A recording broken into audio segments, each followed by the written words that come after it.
So Gary, when are you gonna join that band?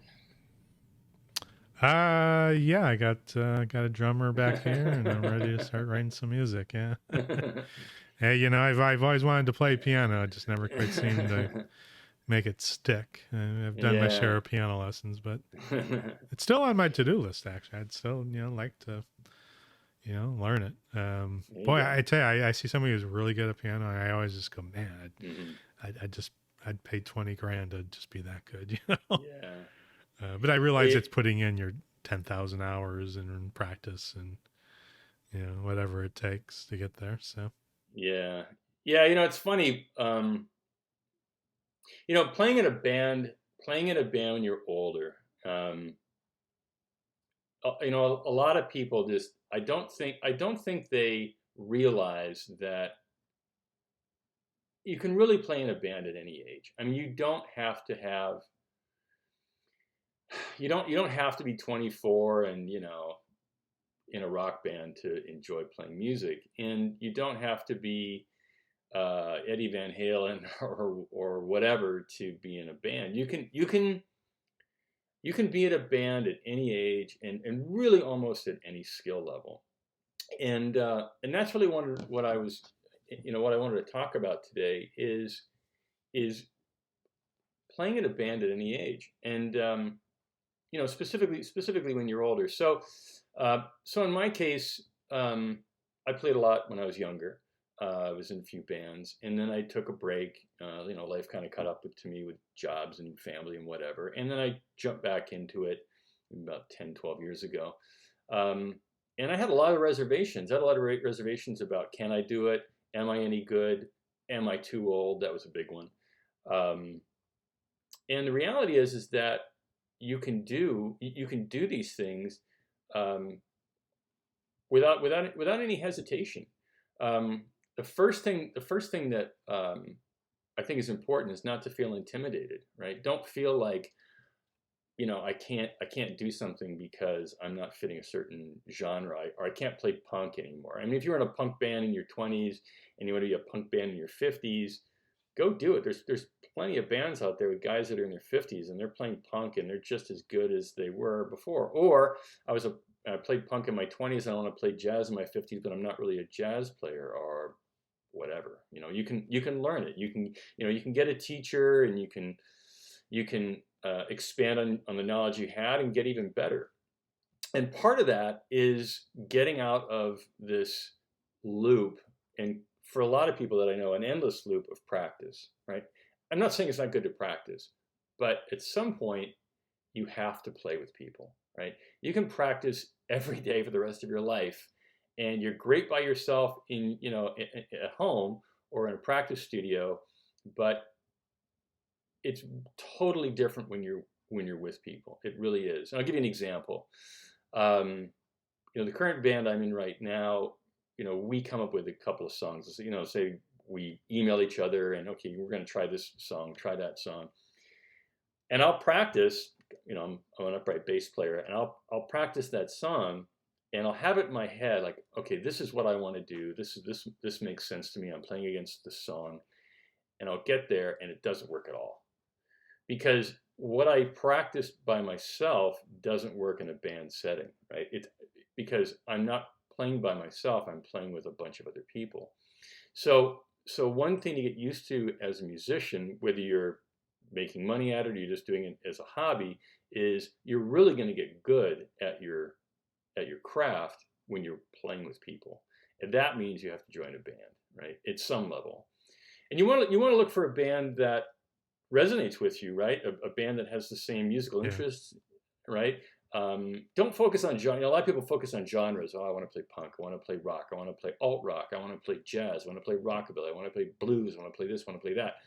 Because you'll find when you get out there that your interpretation of what blues is not somebody else's interpretation of blues.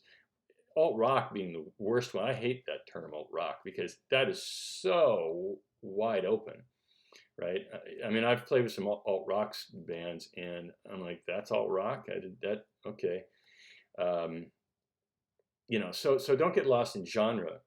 But find a band or find a group of musicians that that you resonate with, that you have a musical interest with, you have commonality, and then go from there. And then whatever that turns out to be is what that turns out to be, whether it's a cover band or whether it's whether it's original stuff. When you didn't play for a while, when you got back into it, how much of the old knowledge came back to you? Or did it take a while to kind of get back to where you once were? Yeah, that's a good question. It was a little bit of a mix. Um, my speed wasn't there at all. So I was a lot faster when I was a lot younger. And that was a struggle. And that's a really good question. And something I was going to bring up is, as you get older, I find as you get older, you go for quality and not quantity, right? I'm not trying to hit. I mean, I play upright. I play stand up bass. I play swing, jump, blues, and rockabilly in this band. And I can look on videos on YouTube, and there's some kid, he's playing triplets and quads, and doing everything but standing on the bass and all that stuff. And first of all, I'm way too big to be standing on my bass. That would not end well. But I'm not as fast as I want to be. Let's put it that way, right? And I don't want to be sloppy. So what I tend to do, my playing is more about tonality, and what's appropriate for the song. I also know what to stay away from. I mean, if somebody in the band says, "Hey, let's play this psychobilly song that's at 180 beats per minute or whatever, super fast," I'm just going to tell them either I can't do that, or I'm going to play halftime, or I'm going to figure something else out, right? So that kind of gets back to my point about playing with people that resonate with you, right? If you join a band and there's plenty of older players that can shred on guitar and stuff like that, but if you find you're just with a group of people that want to play way the hell too fast for your abilities, find something else. Go look at the ads. I mean, Craigslist is great, for finding bands, looking bands up, and also running your own ad. That's the other thing. Sometimes, I used to run my own ad, bass player looking for this. And it's kind of nice because then you can kind of list what you're interested in and have people respond to you. And you'd be surprised. You get a lot of responses. So anyway, another thing I was going to talk about getting in a band is also don't BS your way into a band, right? Don't tell people you can do things you can't do, or don't over exaggerate your abilities. And I'm not saying to sell yourself short, but don't try and BS your way into something and then you find yourself in an uncomfortable situation. I did that once. I regretted it. It was a band I really wanted to be in. They were up in LA, and it's like, the rehearsal didn't go so well because I was way out of my range. And also I was it kind of got back into that genre. I was trying to hit a certain genre and a certain look and whatever, and that didn't work out well.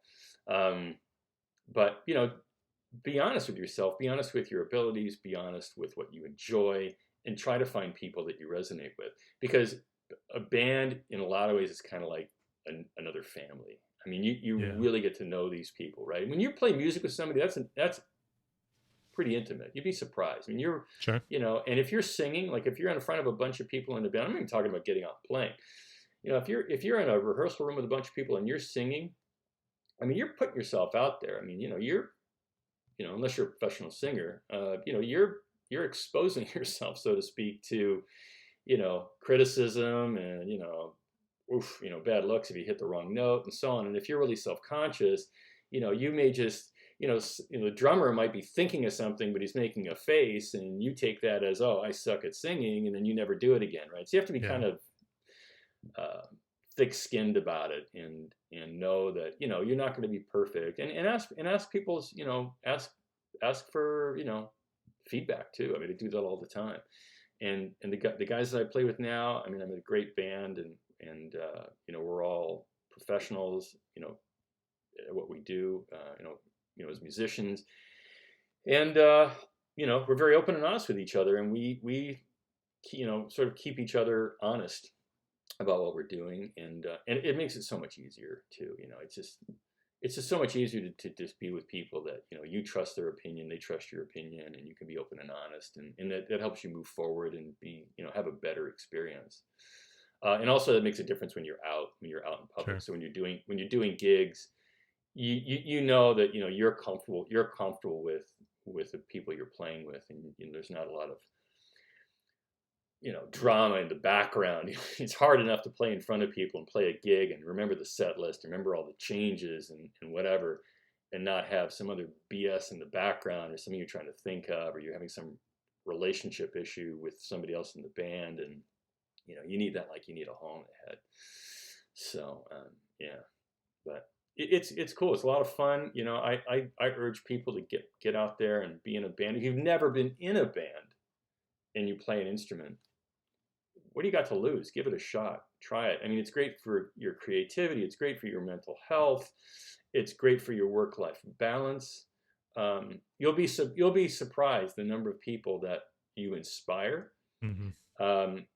I can't tell you how many times people come up to me after a gig, even a gig that I don't think went well, or you're always your worst self-critic. At least I am a horrible critic of myself. And people will come up to you after the gig or even on breaks and they'll go, "Oh, I love your band. I love what you're doing. That's cool. This was really cool. Yeah, it was really cool what you did. I like,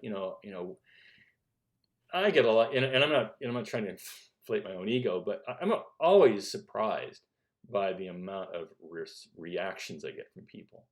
Yeah, And that's rewarding. yeah, it's rewarding. It's cool, and I inspire people. I get a lot of bass because I'm an upright bass player. I get a lot of bass players.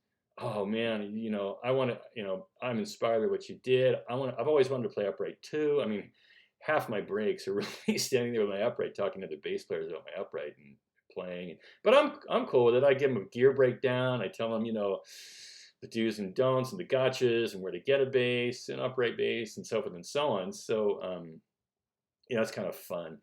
But my point is that it's a feedback loop, right? You're putting out all this great stuff in playing, and you're getting a lot back, right? So you're inspiring people, they're inspiring you. You're inspiring your family. If you have, wife and kids or whatever, you're inspiring them. Your kids may see you do this at "Oh, Dad, wow, Dad's actually in a band." It's amazing how you'll get them interested in it too. So there's a lot of really great things that come out of doing something like this, and it's not hard, and you don't have to be a virtuoso, and you don't have to have the most expensive gear. As a matter of fact, I would not get the most expensive gear. I would get something that's worth the money, and you don't have to go buy a Lakeland, or I guess you wouldn't know that, but you don't have to buy a really super expensive bass to be a bass player. You can just get a basic bass, or a guitar, or whatever. You don't have to get a $400 microphone to be a singer. You don't have to get a $3,000 drum kit to be a drummer, right? Just get something basic that works. Find something on Craigslist. You can buy and sell it. Keep things simple. Same thing with a band. Don't, maybe if you're just getting into a band, don't join a 5-piece with a horn section. Find a duet or a 3-piece. It's intimate, it's smaller, there's less, believe me, there's going to be less politics and less BS in a band like that. Easier to connect with people musically and socially. And then if you want to go, join, some version of Big Voodoo Daddy or whatever that had a big horn section, whatever, you can go do that. And that's cool. That's a lot of fun, but you don't need to be in some big ensemble to do that. You can keep it short and sweet, simple, and enjoy it. And it's a blast, man. It's a lot of fun. And I hope to be playing. I want to play, well into my 70s and 80s if I can. Yeah, that's very cool you do this. I think everybody, if you press them deep down, has something creative they want to do. Mm-hmm. Could be music, could be writing a book, could be painting, who knows what it is.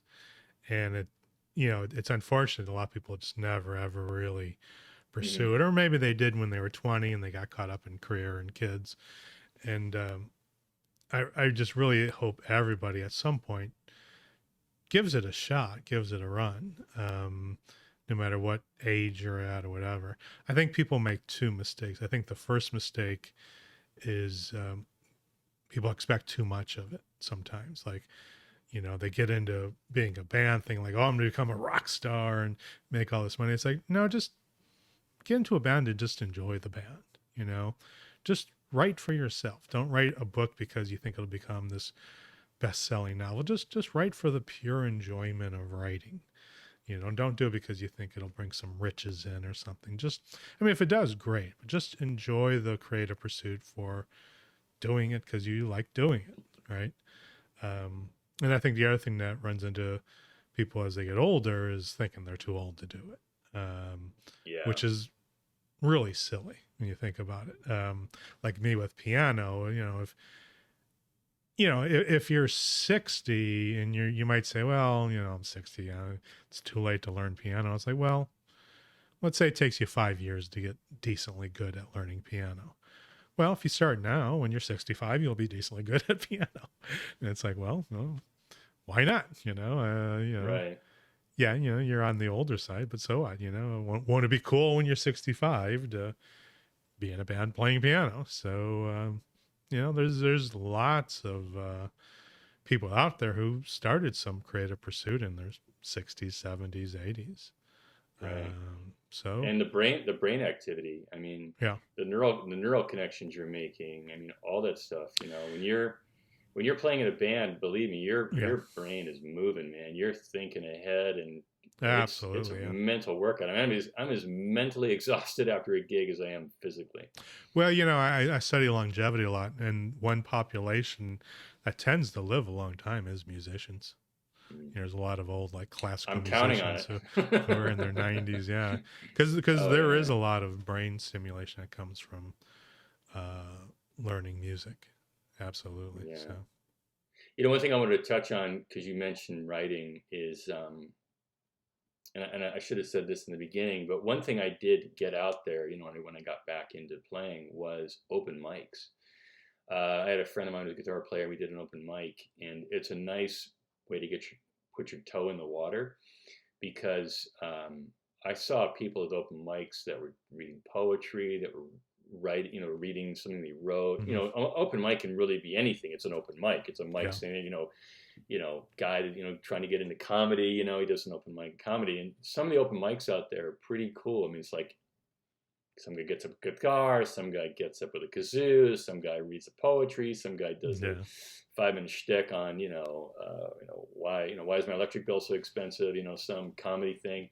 So those are open mics are a great way to, to kind of get in, kind of get going. And even as a band, sometimes, you have a brand new band and you don't want to book a gig, go do an open mic. That's a legit way to get going. Do a 3-song set, do an open mic, and see how it goes. It's a small commitment, and it's a way of getting out there. Cool. So, cool, man. Well, all right. Get busy on that keyboard, baby. All right. We need a keyboard player in our band, by the way. Start playing right now. All right, man. I'll talk to you soon. All right. See ya. All right.